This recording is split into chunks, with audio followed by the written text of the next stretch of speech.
একদল গবেষক সুন্দরবনের ভিতরে মায়ার কুঠি নামে একটা হারিয়ে যাওয়া মন্দির খুঁজতে যায়।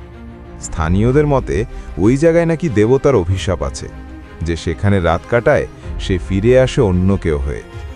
কিন্তু সত্যিটা জানতে গিয়ে তাদের মধ্যে একজন হারিয়ে যায়, আর বাকিদের চোখে পড়ে এক অসম্ভব দৃশ্য। মন্দিরটা যেন তাদের নাম ধরে ডাকে।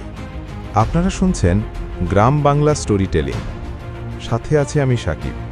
তাহলে শুরু করা যাক আজকের গল্প, the lost temple of Sundarban.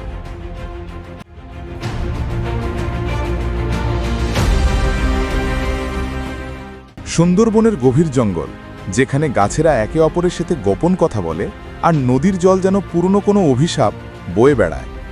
এই জঙ্গলের ভেতর লুকিয়ে আছে একটা জায়গা, মায়ার কুঠি। লোকজন বলে এটা আসলে এক প্রাচীন মন্দির, যেটা এক রাতে হঠাৎ জলের নিচে ডুবে গিয়েছিল। আর যে সেখানে রাত কাটায় সে আর মানুষ থাকে না। তিনজন, রিয়াদ, হাসিব আর তামান্না, ঢাকা ইউনিভার্সিটির একদল গবেষক। তাদের উদ্দেশ্য সুন্দরবনের অচেনা অংশে একটা হারিয়ে যাওয়া মন্দিরের নিদর্শন খুঁজে বের করা।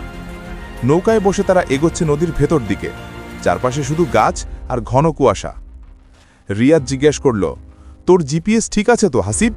এখানে তো নেটওয়ার্কই নাই। হাসিব বলল, আমি ডাউনলোড করা ম্যাপ এনেছি, চিন্তা করিস না।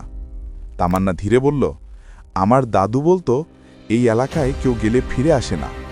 তার কণ্ঠে ভয় মিশে আছে। বিকাল নামার সঙ্গে সঙ্গে আকাশে কালো মেঘ জমে, বৃষ্টি থামতেই কুয়াশা নেমে আসে। বাতাস ভারী হয়ে যায়, একটা অচেনা গন্ধ, মাটি, ধূপ আর কিছু পুরনো কালের গন্ধ মিশে আছে তাতে। নৌকা থামিয়ে তারা পায়ে হেঁটে জঙ্গলের ভিতর ঢোকে।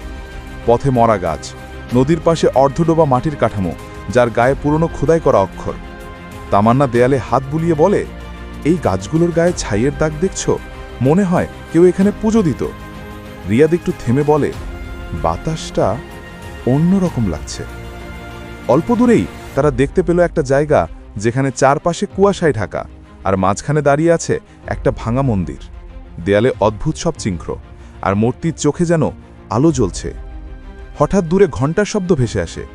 তিনজন একে অপরের দিকে তাকায়। হাসিব বলে, কেউ ঘণ্টা বাজাচ্ছে? রিয়াদ ফিসফিস করে বলে, এখানে তো আমরা ছাড়া কেউ নেই। তারা শব্দের দিক ধরে এগোয়। নদীর ধারে একটা অর্ধডোবা মন্দির, ভেতরে পানি জমে আছে। জল কাঁপছে, কিন্তু বাতাস নেই। তামান্না হঠাৎ বলে উঠল, রিয়াদ, দেখছো ওই মূর্তিটা নড়ল। টর্চ লাইটের আলো মূর্তির মুখে পড়তেই হঠাৎ মূর্তির চোখের ভেতর দিয়ে আলো বের হয়।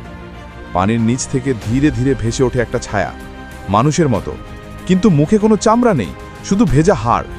তার গলায় ঝুলছে পুরনো লাল মালা। দৌড়াও, চিৎকার করে ওঠে হাসিব। তারা তিনজন তিন দিকে দৌড়ায়, কিন্তু যেদিকে যায় একই গাছ, একই নদী, একই মন্দির।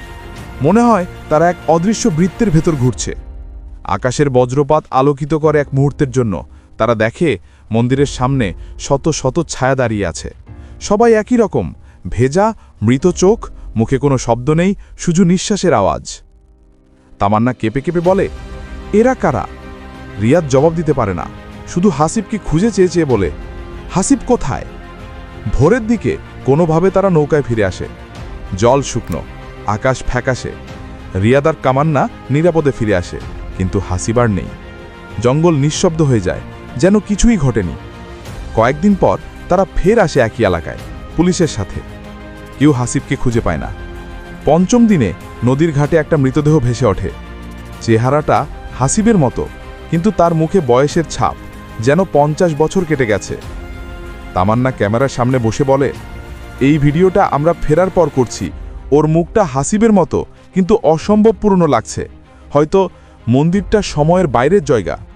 সেই থেকে কেউ আর মায়ার কুঠিরের দিকে যায় না। রাতের নদীর ধারে মাঝে মাঝে আবার শোনা যায় ঘণ্টার শব্দ।